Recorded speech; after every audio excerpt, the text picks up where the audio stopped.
Hi Girish. Hi. Welcome to episode 100 of Mission Shunya. Well, glad to have you on the show, if I were to put it that way, but it looks like I'm on the other end of it. You are on our show now. We are on episode 100 and we are hosting the host of 99 episodes in the Green Space. Congratulations, Girish. You have done a wonderful job. And when we saw you doing it alone for so many years, we had to come and support you because we believe in the work that you do.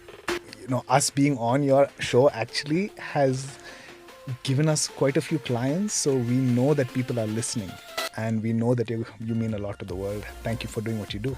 Thanks, Jacob. Thanks for your kind words as always. I'm glad to know that people are really listening to the show and there's a lot of feedback, positive feedback. I mean, because when you do something for a passion project, all you kind of appreciate is like positive feedback, because there's nothing monetary for either of us in this, but we just do it for the love of it, right? So it's definitely good when a lot of people appreciate the positive thing side of it.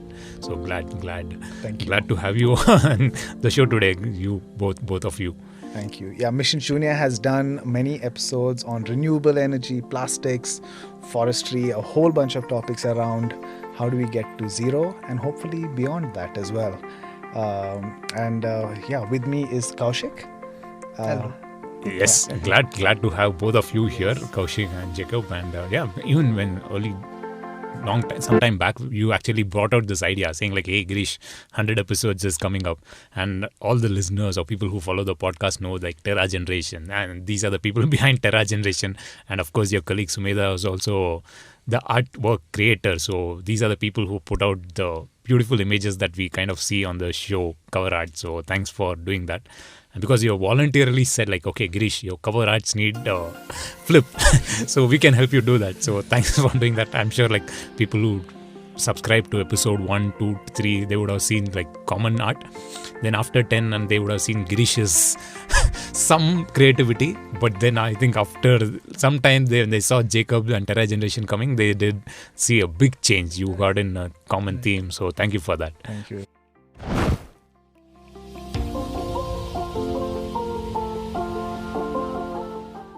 Yeah, no, we've gathered our questions from all our teammates. Yes. And we've come to you to interview you because we know that what you have in your head is going to be the best of 100 episodes. And now we are here with a list of questions to extract that for our viewers and listeners. And this is our first video podcast as well. Yes, exactly. And it's first video podcast. And one thing about podcasting is like you talk to a lot of interesting people, talk a lot of interesting subjects, topics, and you tend to learn a lot. So I think I will be able to do justice to all your questions that you might have, because I'm not sure. But whatever I say is kind of fresh in memory, or whatever I can recollect. So hopefully I do some justice to that. I promise you it's not going to be easy. I didn't expect it to be, but so that's why I'm giving a disclaimer up front. Good. Yeah, I'm glad. Yeah, and the aim of this episode is to be able to distill the best of the 99 episodes that you've shot so far, and try to condense it into one really high-packed episode for the listeners to listen to. Well, that's a good thing, because even it'll take me down the memory lane saying like, oh, when was this topic? Definitely. Or what was this episode related to? So it'll be a good exercise, I'm sure. When we walk through this, it'll be good fun. Yeah, it's a walk down memory lane for you. Exactly. For sure. Yes. Yeah, so why... Are you ready? Yeah. I hope so.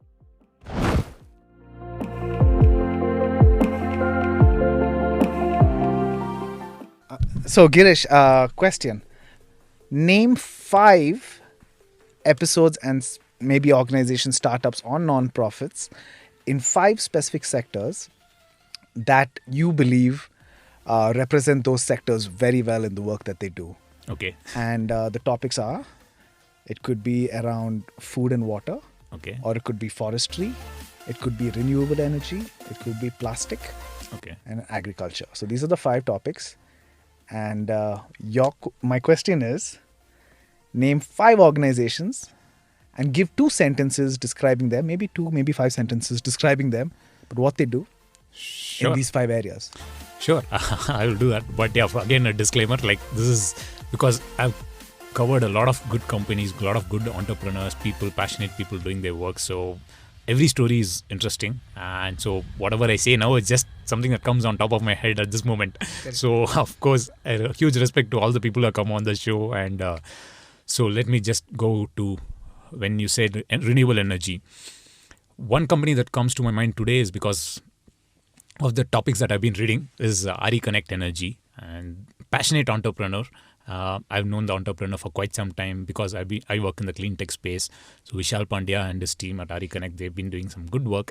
And this topic is something about like how they use data to kind of say make predictive analysis of how projects, renewable solar, wind, and other things could function, and how basically the grid is transforming. Everyone knows that there is more intermittent power like wind and solar coming into the grid. So again, this be sustained. So that was an interesting conversation. It was like how climate change is impacting wind patterns. So wind is already intermittent, but climate change is making even more worse. So that is one. If I can name another company is around using carbon dioxide as a battery source. Batteries are essential to kind of store renewable energy. So this company, Energy Dome, again, it's an early stage company, but getting a lot of good traction. They have been using this for long duration energy storage. That is another company. Well, just because I'm running down my memory lane, there's another entrepreneur, Harsha Kuntur. I mean, he runs a solar company called EcoSource Solar. Very passionate entrepreneur, I've known him. And he is really hands-on. He gets to communities, industries, and gets them shift to sustainable energy.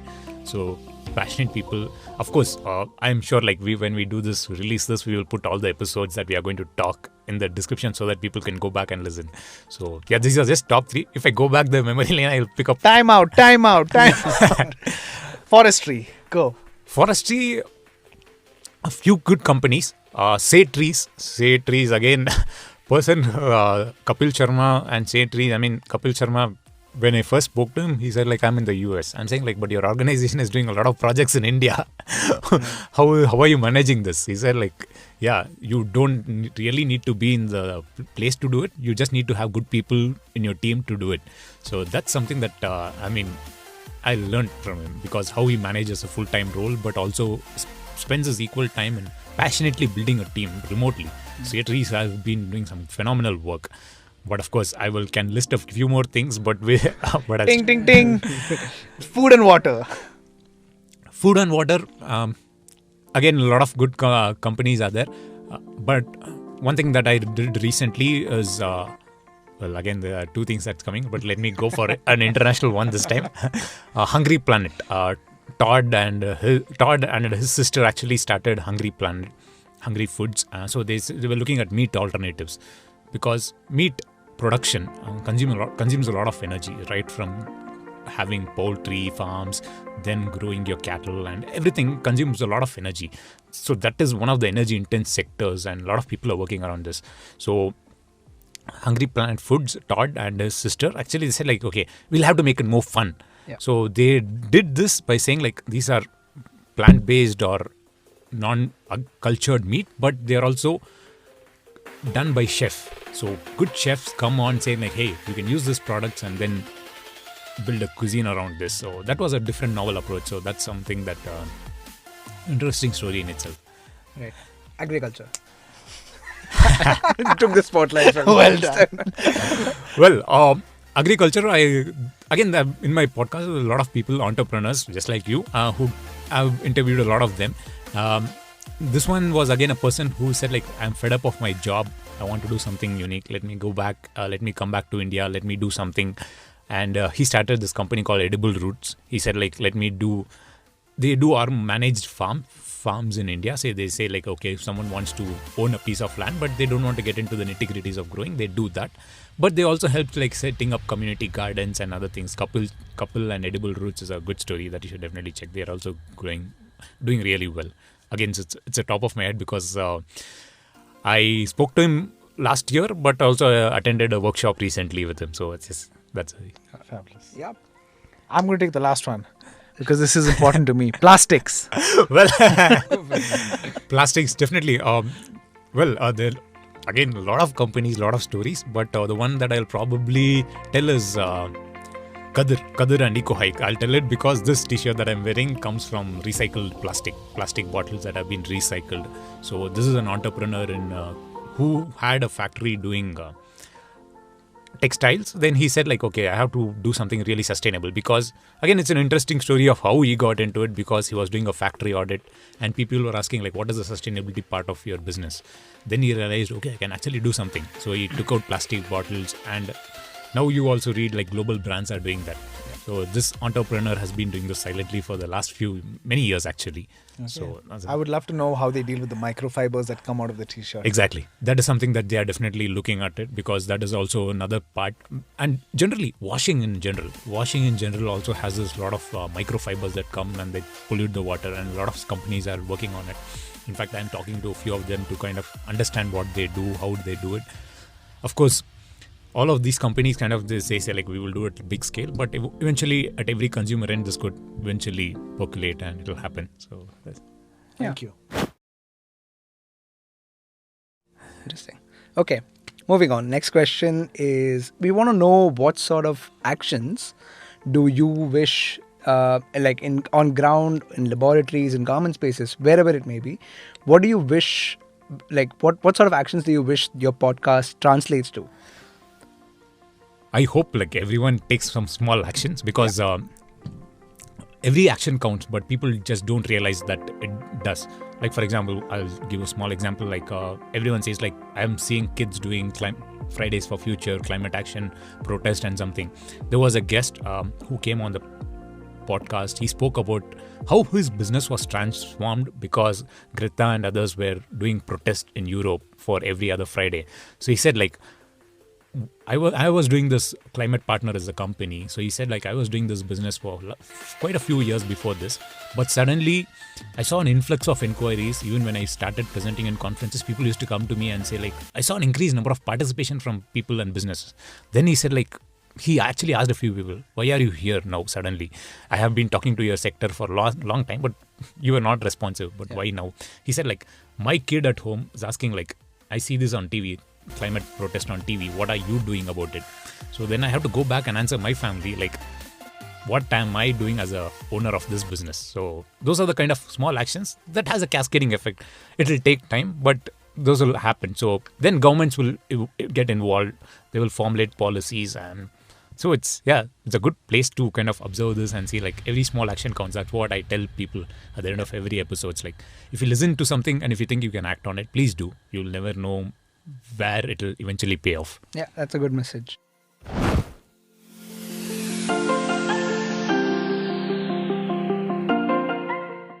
Girish, which episode has impacted you the most? Which one episode? No 7 episodes. Which one episode has impacted you the most, and how did it change your life? Well, again, I can tell a lot of episodes. One episode. Well, before I actually talk about that particular episode, I have to talk about TerreGeneration as well. Because, like, for example, when we spoke, Jacob, when I read about your story in media, basically in print media, and they said like, hey, someone doing some activity in Kodaikanal is getting a huge amount of traction. But why is he doing that? Then when I got you on my podcast, I got to understand that your work has having a bigger impact. So you were really passionate about what you've been doing. And that is something that comes up with every other entrepreneurs. I mean, when people are really passionate and they do something, then you feel motivated saying like, even your work, when you do it with passion, you can have a big impact. So, of course, Jacob and TerreGeneration is a good story that people should check. The other thing that I can say is... only one story. No, sorry, that you have to stop now. I'm joking.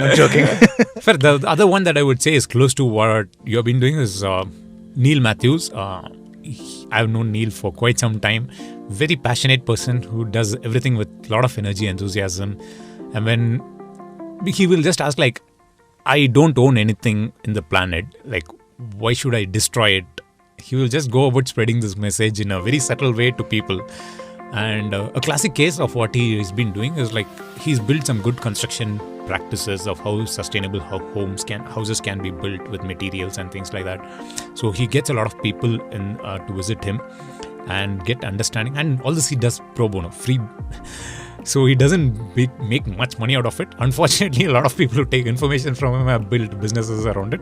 But he doesn't. He's just happy to have a chat. He will explain every nitty-gritty with you.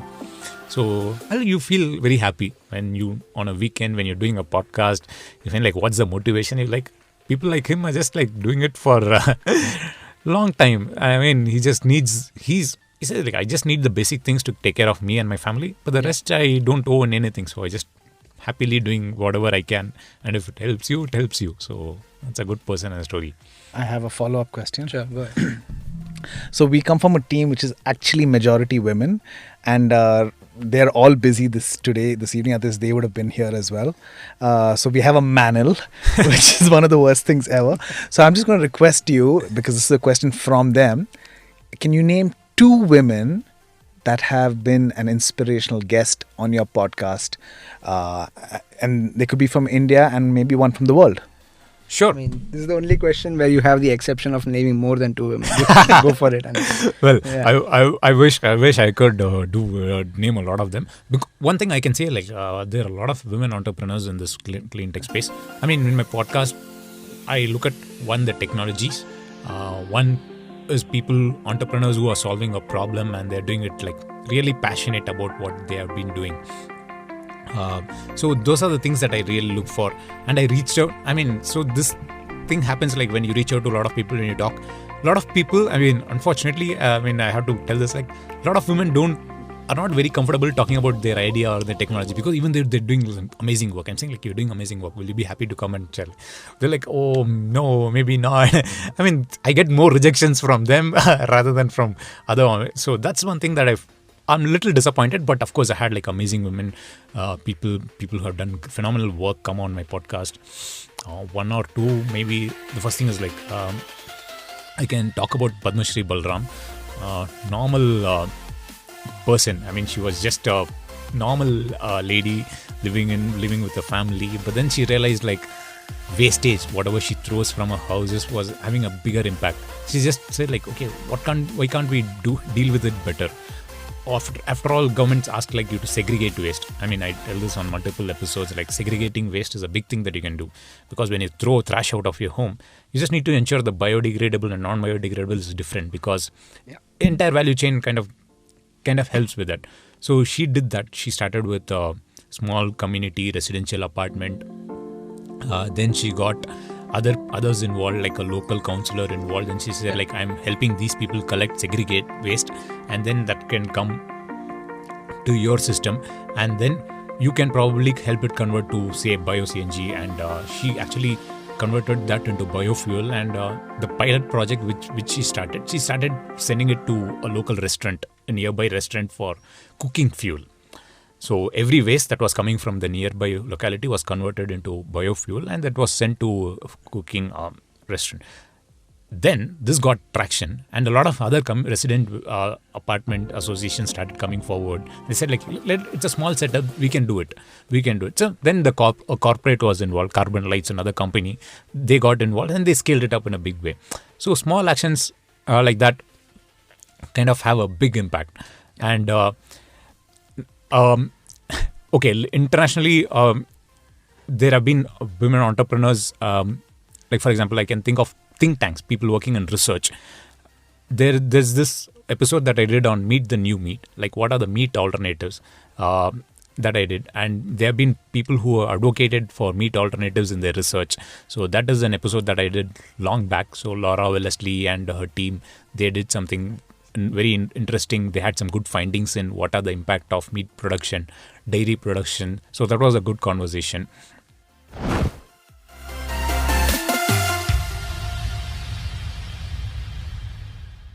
One more. Very early on, probably episode number 6, was Shailaja Rangarajan. Again, entrepreneur who found like problem in her old household, saying like, I throw a lot of waste, can't I do something with it? And then she's again got started with the local community, saying like, okay, let me try to do something with waste that I discard or people discard. And she started building products out of it, so upcycling. And this business started 5 years or something, and then it started scaling up. Then when you talk to her, you understand that her business is just not about products and upcycling.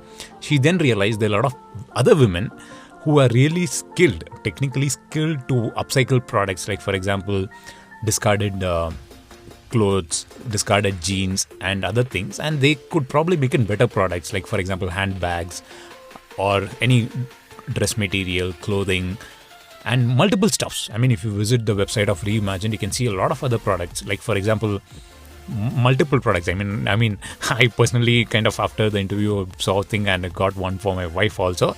So there are a lot of products that she does, and her thing was like this. I saw a lot of women who had skills and had to upskill them and say like, you can do this.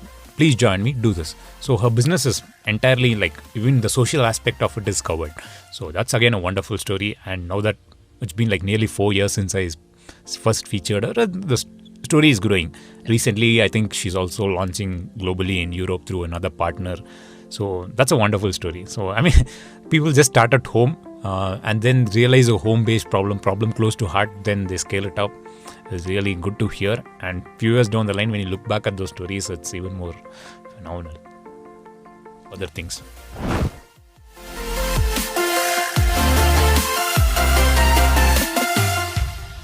Thank you. Yeah. Okay. So the next question that I had in mind was, so you, over the 99 episodes, you've become a treasure trove of knowledge, right? So you've talked to a lot of people in different industries. So in your experience of talking to people in the EV industry, tech-based solution industry, any sort of innovative solution, what is the one thing that you can point to and say that, okay, this one industry or this one company has the potential to change the world for the better? That's a tough question, really. Yeah, it is difficult to point to one question. But Only one. Only one. Only one.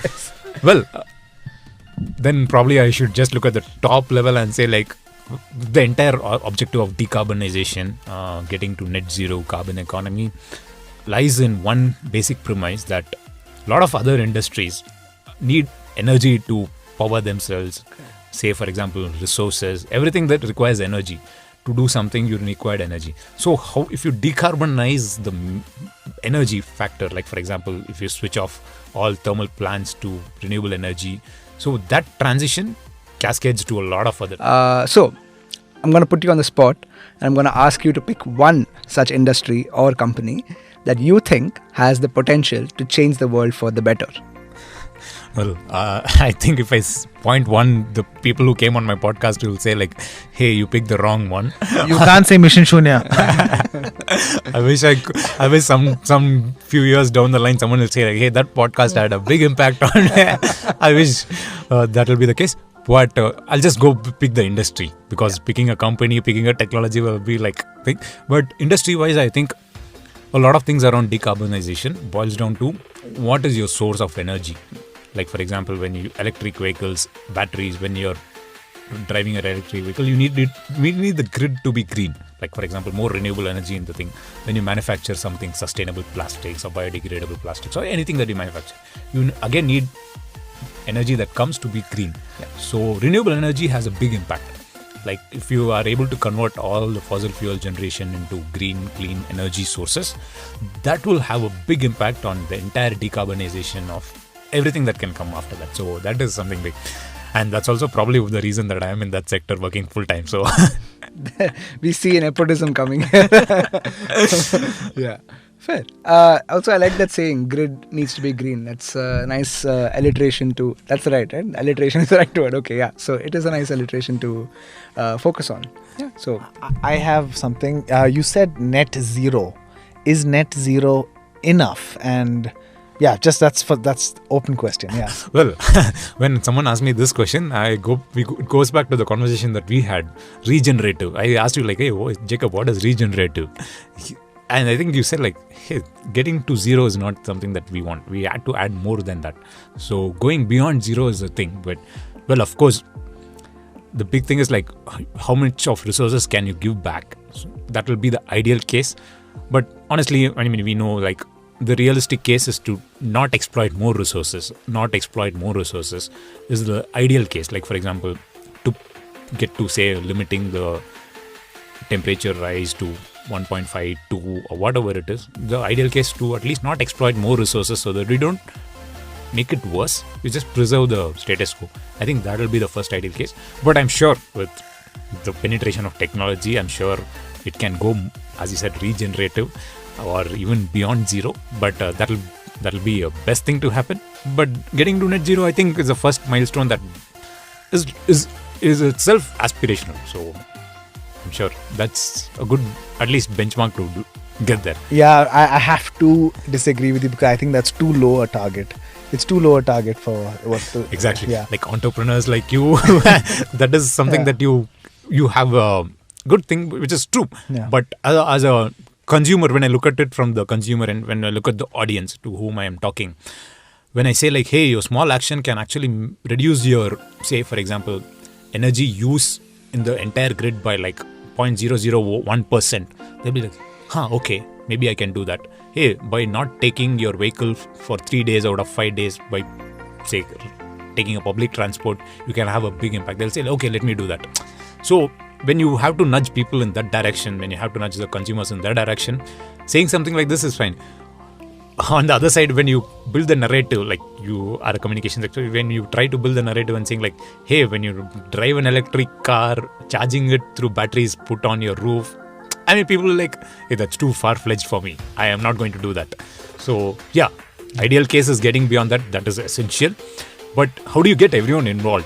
So with that objective, I think, saying like, hey, you can reduce it. Energy efficiency is first. But then you drill down and then people, when they understand more, actions can happen. Thank you. I just wanted to share something that like I've been practicing, like, for instance, and there are carbon footprint calculators for flights. Correct. Specifically, that are available in a number of them online.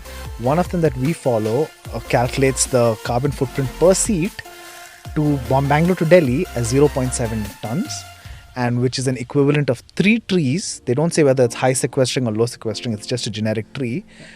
3 trees where the life of it has been preserved for 3 years. So then after that it grows. And so so 3 trees is net zero, basically, because you're offsetting the carbon you're burning. But 4 trees starts becoming sustainable if you plant 4 trees. And 5 trees is even more sustainable. So that's just, it's so, when we break it down to numbers like that, that can be very easily communicated. Yeah. It's quite actually easy to mobilize people where they say, okay, I'm going to calculate my flight to whatever, New York, and there's some 22 trees, high sequestering trees, or 120 plus low sequestering trees.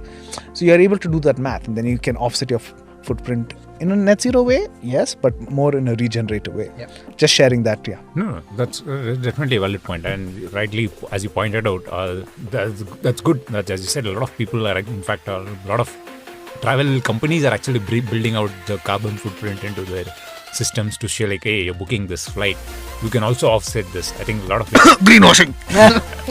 They are trying to. I didn't hear that. What did you say? They are trying to integrate that.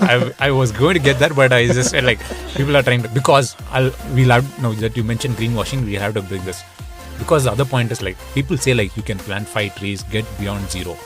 But actual thing is like, who's planting the trees? Who's verified whether the trees are really? Because when you plant trees, like you can plant a tree and 1 week later, if the tree dies down, there's like no. The net thing is like, you going to plant the tree, you would have spent more energy than it kind of sent. So these validations are really going to be the next big thing, because carbon markets is something that's going to come up in a big way. People say like, okay, everyone's going to offset. Offset is the easy word. Businesses, people, everyone wants to offset, saying like, I'm taking action. So as you said, greenwashing could be a thing.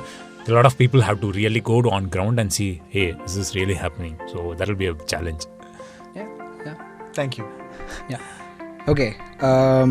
Next question is actually something that I realized while asking the previous one, is that this is the 100th episode. Now, why don't you tell us about your journey to the 100th episode? What were the highest points in the episode, and also what were the lowest points, because I think the audience needs to know both. So yeah, on to you.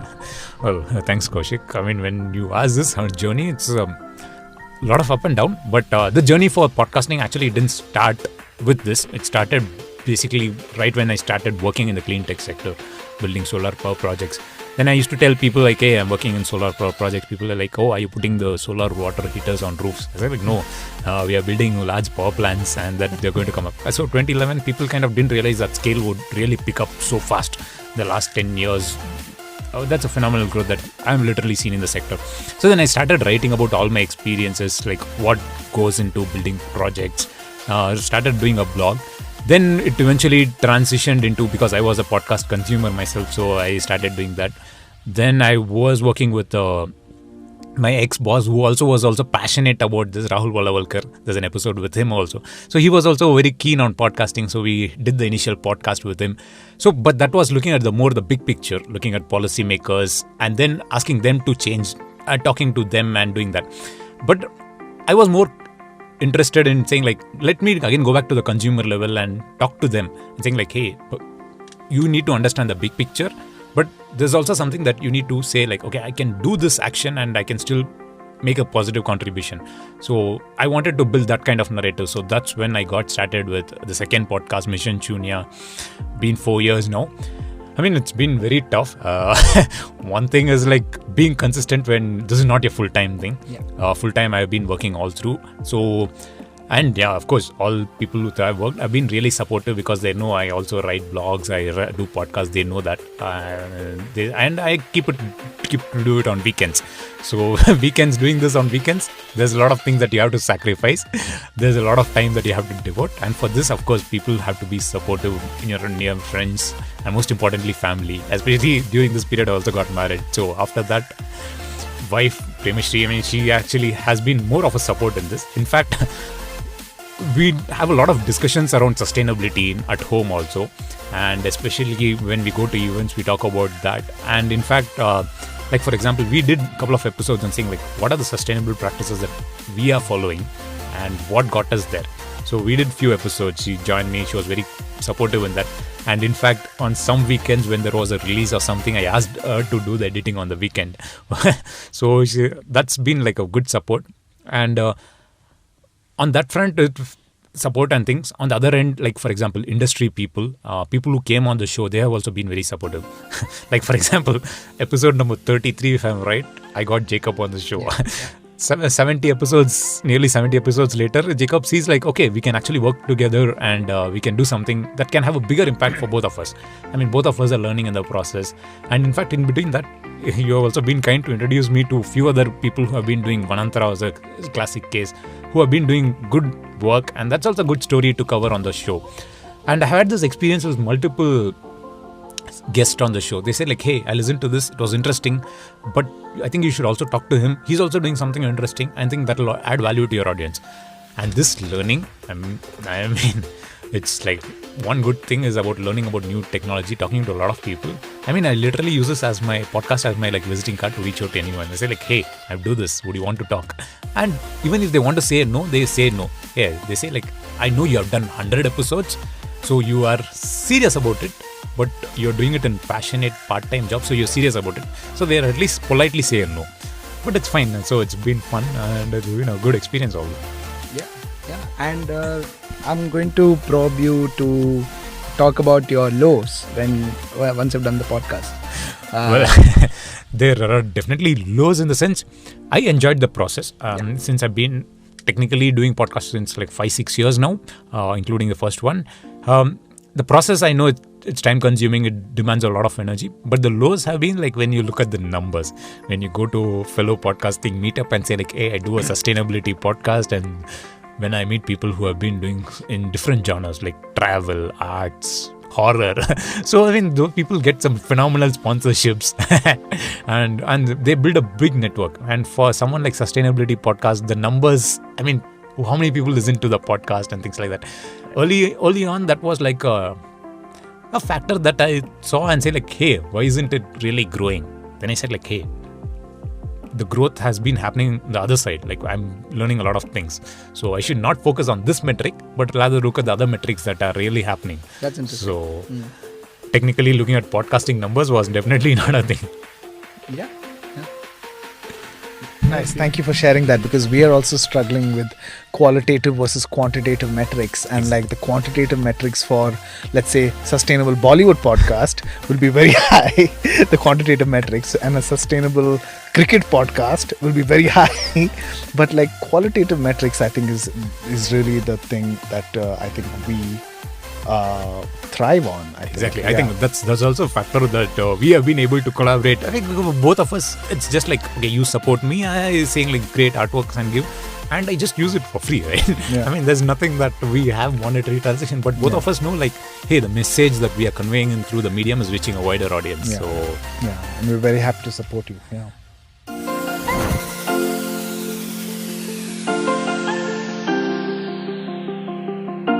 Yeah, so I'm going to take the spotlight away from Jacob because this next question is very personal to me.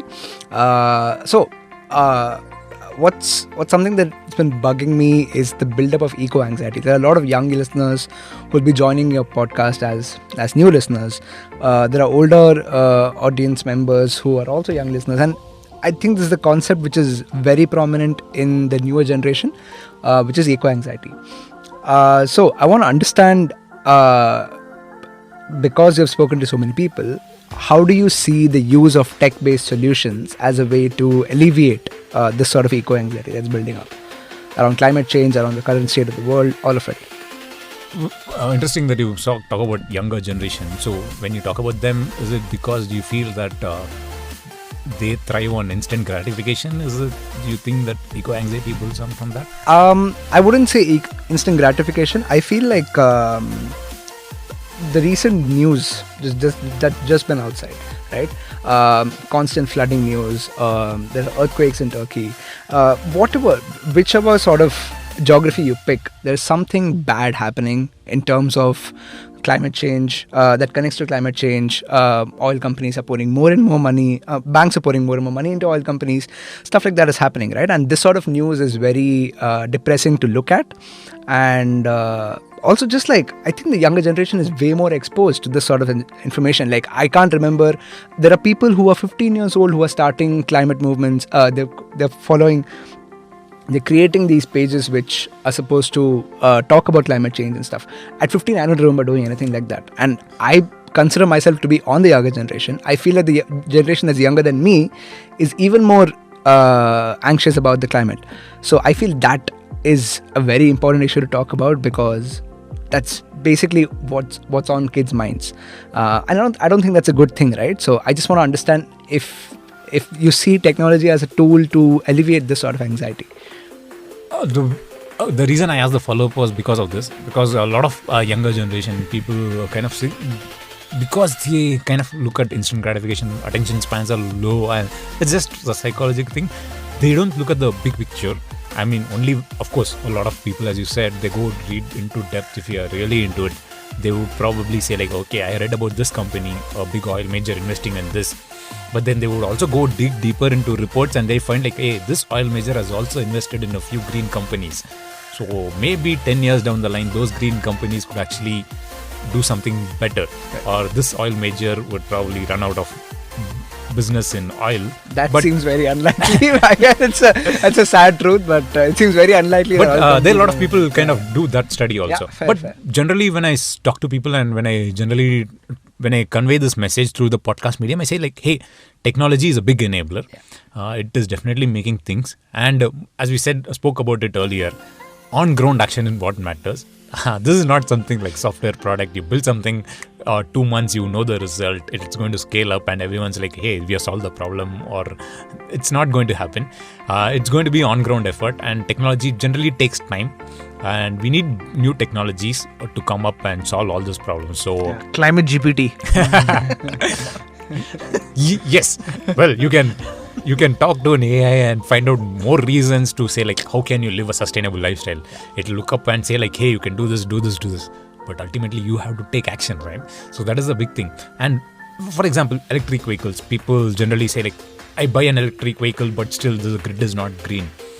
Yes, the grid is not green today, but there are a lot of projects that have been built, and it will eventually turn greener. So technology definitely takes a long time to kind of get to a level where adoption then scales up and you solve a lot of problems. So anxiety is there. It's really concerning because every other day, on the other side, you're fighting against climate change, and the disastrous effects of it are clearly visible. You have heat waves coming, and when you read like heat waves having a significant impact on everything else, like for example your food systems, that's a new study that's saying like because of that production yields are going to go down, but you have population rise coming up. So this is definitely, anxiety will continue to be there, but technology will definitely get there. So it takes time, but optimism is the way forward. Yeah, it is actually holding on to hope is the only thing we can do at the end of the day, apart from of course working on it. Okay, so I actually want to do a callback to one of your previous episodes, which is that in one of the episodes, which was basically a recap of the 2010s, you made some predictions and you reviewed the kind of trends that have been followed globally. So that episode was in 2020. It's been 3 years. So is there any change in your perspective on predictions for the future? Well, yes. When looking at that, when I'm thinking of that, I think when I spoke about it, it was more about getting energy access, getting a lot of people out of poverty, and then kind of providing them sustainable livelihoods and sustainable development that's been happening globally. But when I look now, 3 years we have been through the pandemic years and war out of nowhere. So a lot of things have changed, definitely. A lot of focus now has shifted to around making companies more responsible. So companies have said like ESG is going to be a metric that we are going to adopt. So that is going to be a conversation that's definitely going to think. And people are definitely going to talk about closing the loop, because supply chain disruptions have definitely got people thinking like, hey, we can't leave this to everyone from global supply chains, won't work. Especially the pandemic and the subsequent war has taught people like global supply chains not going to work, get it localized. You see countries, US, European Union, everyone saying like, do everything for this market in this region. So when they do that, they have to close the loop invariantly. So because you have to source it there, you have to recycle it, you can't ship it out to say like early days.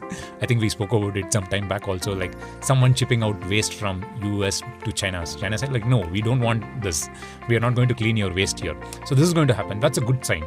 And carbon, something that we spoke about. People are going to talk about carbon offsets, but most critically, people are going to say like, is this really happening on ground? So those are things that definitely optimistic. But let's see, it's going to be fun. Yeah, and actually, I want to talk to you about the one specific prediction that you had made in that episode, which was about over the next decade, you expect single-use plastic to be banned completely. I personally think it's a good hope to have, but I don't see that happening because of the abundance of single-use plastic that we have currently, and also the current trends of just exponentially increasing the use of single-use plastics. Like we were just talking about this today, where we find such unnecessarily single-use plastics being used till date, and the number of attempts just in our country made to ban single-use plastics from grocery stores or vegetable vendors, stuff like that. It keeps going and then coming back to the same loop of continued use of single-use plastic. So what is it about single-use plastics? How do you feel like it's going to get banned in the next 10 years or a decade, basically? Well, thanks for pointing out that, because I think I did make that prediction, because a lot of countries globally are saying like, let's ban single-use plastics. There is a slight difference between single-use plastics and the plastics in general. So what countries and regions are saying like, let's try to, the consumer-facing ones that you mentioned, try to replace it with, say, biodegradable is the first step, and then trying to go with other alternatives. We are, for example, in emerging markets, in some metros at least, we are seeing this transition happening because there's stricter enforcements, both on the end, not just on the consumer end, even for the seller end. The people are just strictly enforcing all vendors or shopkeepers who are selling single-use, because that's the source, right, of selling single-use. People are enforcing that, so that is definitely a positive sign.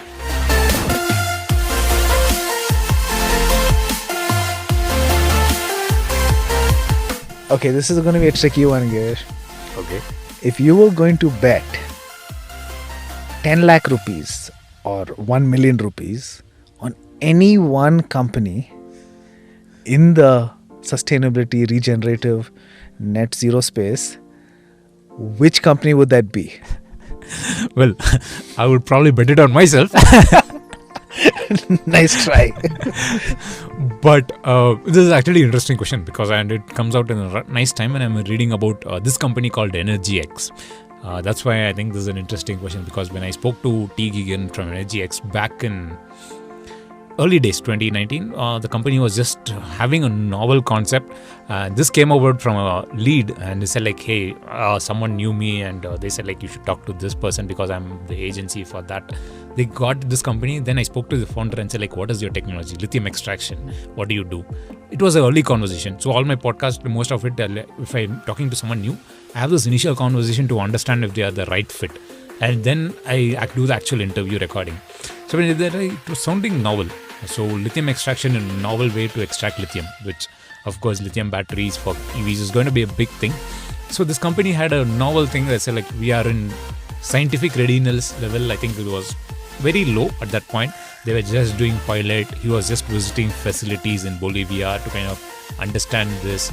They had spoken to a university and they got this license transferred and everything. So when I thought like, if I had this money, then I would have probably bet in that company. But the reason I say that is because recently, last week, I think General Motors committed like about 50 million, and this was in addition to few other players who have committed some funds into this company in the last 6 months to 8 months. So I don't 50 million rupees or dollars? Dollars over a period, I think, if I'm right. Yeah. But that's an interesting company. So I mean, so the podcast is also grown and this company is also grown. If I had this money and bet, I would probably... There's some relation there. So that's how unpredictable things are. You never know. But you just hedge your bets if you were given the chance. So that's why I said like I would probably bet on myself, saying like maybe who knows what happens.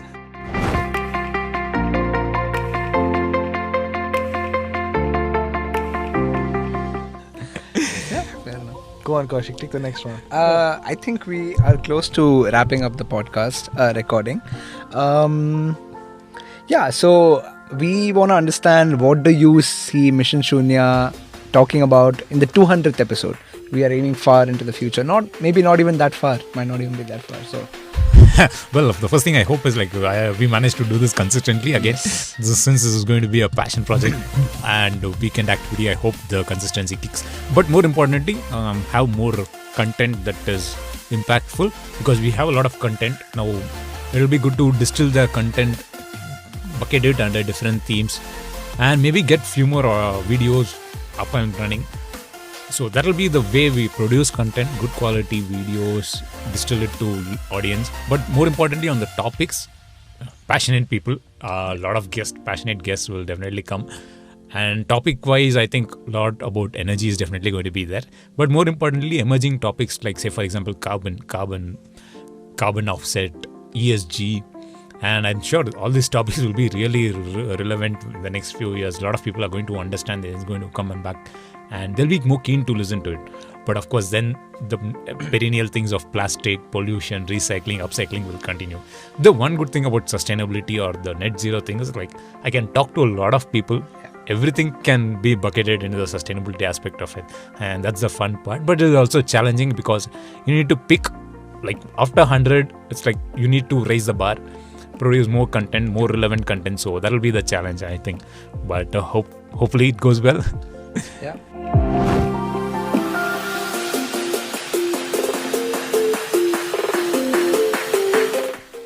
Sector-wise, I just want to also request for more conservation-related topics between episode 100 to 200, because conservation is deeply linked with climate change. Interesting. You brought out this because recently I've been reading about that also, kelp planting, and so I think a lot of investors are doing into that aspect of planting more kelp and doing that. But as you said, a lot of other factors are also involved.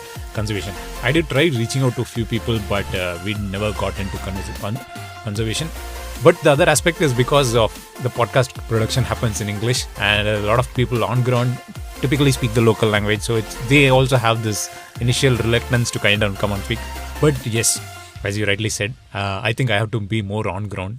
I have to squeeze in more time in my weekends to go on ground and talk to people. And I think that's where I think I can also do some podcast videos. I think that's a good feedback. I'll work on that. Thank you.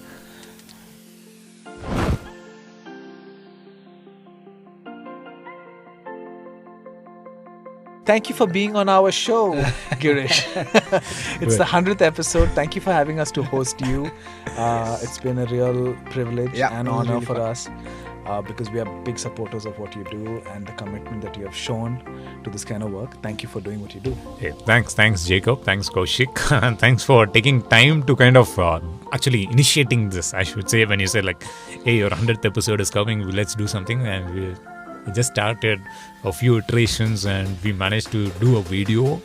And again, it's interestingly, the place we are sitting at again is a community friend who's also fellow podcaster, Chetan. It's all gelling up because this journey has given not just in the sector but outside of it as well. So it's a wonderful experience, and I think you grow in the process. Thanks, wonderful. Thank you. Yeah, so it's been a wonderful pleasure, and it's very fantastic kind of to run down the memory lane. In fact, looking at talking about all the episodes, and I think I probably missed a few episode numbers. I didn't put it in the right sequence, but definitely people who, when they watch this video, we will give this in the description. So the show notes section will have it in the description, so they can go back, listen to that. And of course, there is no video for that. It's all audio. Yeah. And of course, for all the audio fans, this will also be produced in audio version also. So definitely check the links and sure, the contents will be wide, so you'll have more people tuning in. Yeah. Cool. Thank you. Thank you for joining us. Thanks for taking time to do this interview.